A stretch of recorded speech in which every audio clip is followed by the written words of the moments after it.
Yeah, or your own girl. Buy yourself a birthday card. Doesn't sound that great, no. Mommy, I want ice cream. But Mom! No, doesn't fly. Anybody else? Question? Uh-oh. Okay, so what is the strangest thing that has ever happened to you in the studio? Gosh, I had an answer for this too, because I've had some really strange stuff happen. Oh gosh, actually, no, I don't want to. There's some stuff you go like, oh, no, I can't say that. Probably just the stock answer to that is just battle efforts and things like that. Like in video games, they you go through and you don't realize, like, as you play the game, or maybe you do, that the voice actors, every time there's a punch thrown, every time somebody gets hit by a punch, you have to make those sounds. And 9 times out of 10, it can sometimes involve really bizarre stuff. Like, you know, here you are getting punched in the face, and give us 3 in a row of that. Now here you are getting punched in the stomach, give us 3 in a row of that. Now you're getting punched in the stomach even harder, give us 3 in a row of that. Now you're getting punched in the stomach really hard, give us 3 in a row of that. Now you're on fire, give us 3 in a row of that. Now you're on fire falling from a 50-foot cliff, give us that. And it's just you in a booth, standing there, making all these weird sounds, and you know, if you ever see yourself doing this stuff, you look just like a fool. But anytime they ask for vomit, like you're vomiting, is really interesting, because there'll be like employees in suits and stuff in the company, or the animation company, and they'll be saying, okay, it should be chunkier. I don't know that vomit was chunky enough. So I'd like you to vomit again. Really think like bits of egg and I'm telling you, and it's like, this is like people that are in suits. I mean, that's their job. They know a character and they know what they want you to do. Monotone. Yeah, and so you're like, and you're in there going like, okay, I'm a professional. Okay, so chunky vomit. Okay, chunky. And you're like, no, we really want to hear it. So anytime you're doing battle chatter and all that stuff, I'd say that's the strangest aspect of my job. Especially when you get done with all that stuff. Yeah, belches, you know, gas of all sorts, and different areas of the body where gas might be emitted, all that kind of stuff. It's a ton of fun, but very strange. You just leave there going like, I'm an adult. I was just in there going like, you know, it's strange stuff. Anybody else? Questions? Yes. You might have heard that about the third Marvel vs. Capcom game coming out. Is there a chance of you? I have not heard about Marvel vs. Capcom 3. Oh my god! I don't know any. I have not seen footage of Chris Redfield at the end of it holding a gun and fighting Hulk either. So, what's your question? Wow. I would love to think that there might be a chance, but again, I have no idea. I have no idea. Good luck.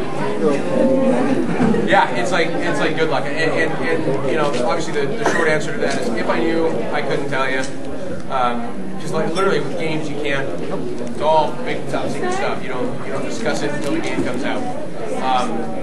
But yes, we've seen footage of Chris in Marvel vs. Capcom 3, and I would be stoked to be a part of that. Will I be? I have no idea. Maybe, maybe not. Audition. I might have, or I might not have. I might have already written. No, I might not have. So we'll see. But yeah, I'm excited for that, just as anybody is. So I know it's a very widely anticipated title. So. How about this side of the room? You guys are shy. Anybody? What's your favorite color? Why do puppies have ears? Oh! Just curious. Claire's, oh, wait. Hold on. There's 2 seats up there. Is something playing in the background? Yeah, like, Jake says there's 2 seats over there. It's alright. I don't want to move. I'm too lazy. Machine message, and you go, oh god, I hate the way I sound. And you're like, gosh, I sound like I have a cold. Or you're like, is that what I sound like? There's still an element of that to what I do. Like, it's not like I go, man, I love the way I sound. I can't get enough of my voice. Because I DVR every project that I do that might come out on television. I buy every video game that I might, have even the smallest voice in, because I want to hear, like, did I do a good job, or or what can I do? Am I developing some bad habits in a certain way, or is there something I might learn from? and it still gets weird. I mean, there were times where I was playing Assassin's Creed 2, and I would forget. All of a sudden, Ezio says something in Italian, and I'd be like, no way! And I don't, because I don't remember. It's like, I'm concentrating on what the dialogue coach is telling me, and I'm like, okay, make sure I get it right, and, make sure it sounds like, an authentic Italian speaker would, say it, all that stuff. And then the game comes out, and I go, oh, that's cool. I didn't realize that's what they were going to do with it. Or, the big scene that I was so proud of in the booth, and it was animated entirely differently than I thought. So it's very weird when you hear yourself on these things, but it's also a lot of fun. It's like the say yes to the dress and all that stuff. I'll watch that, and it's so bizarre. I mean, when fans find out about that stuff too, they're like, Chris Redfield narrates say yes to the dress? Chris Redfield's talking about A-frames and tulle and chartreuse and taffeta and stuff. It's strange, but it's fun. It's a lot of fun. And then I'll hear stuff where I go like, ugh. Can't believe I got away with that, or why did you choose that over this one? Like a perfect princess on her special day, or something like that. And all of a sudden, weep, weep, and my brother's like, dude, really? Perfect princess on her special day? Yeah. Anybody but himself? Yeah. Definitely? Yeah. Wesker doesn't care about anybody but him. Really? See? Look at that. Anybody but him. Wesker doesn't care about anybody but himself. Okay, thanks. Wesker, I should have known. Come on! Come on! Come on! Won't you? Yeah. That's right. Nice. That's right. It's fun. I get really nervous when anybody asks me to do a line or a quest like that, because for one, I sound a little different than I do when I've got a big microphone right in front of me, and you guys are used to hearing me through large speakers and all that stuff, and the Ezio stuff.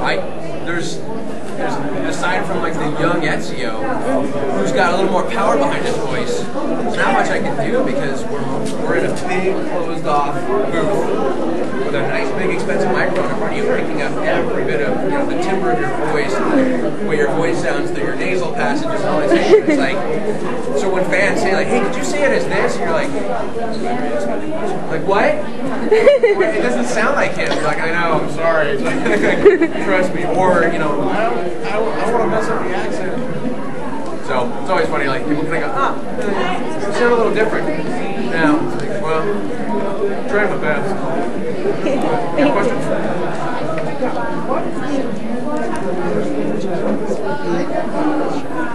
What do I think the first thing that Chris would do after Resident Evil 5? Get married to Jill. Probably get married to Jill, is that what you said? Yes. He would probably get married to Jill.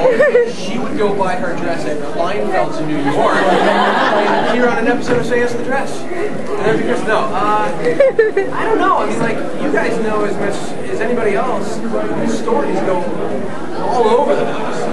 So the speculation over what Chris would do, it's anybody's guess. Resurrect Wesker. That he would become an underwear model. He's got the physique for it. But I have no idea. As far as the storyline goes, I couldn't tell you. Anybody else? Another question? Somebody's got something. Is anybody thinking about going into it? Or in the world of voiceover? What was your favorite scene as Shinji? Personally, I like the part where Iori stuck her finger up his butt. Kind of heading open to the can of worms there. That was okay. That was you were asking what's one of the weirdest things in that episode. It's Hiyori, right? Yeah. Yeah. We had no clue what was going on. All right. All of a sudden, it's that scene pops up. Apparently, this is big in Japan with school children and stuff. They play this little game with each other. Yeah, they take their fingers like this, and if you're standing in line for lunch or something like that, they go whap, and just kind of run it on your backside and go oh, what a fun game. And it was an episode animated in an episode of Bleach, and I didn't know that this was going on. All of a sudden I see my character, he's got Hiyori over his shoulders, and he's running along through the air, of course, because they go running in the sky, and they're running along, and all of a sudden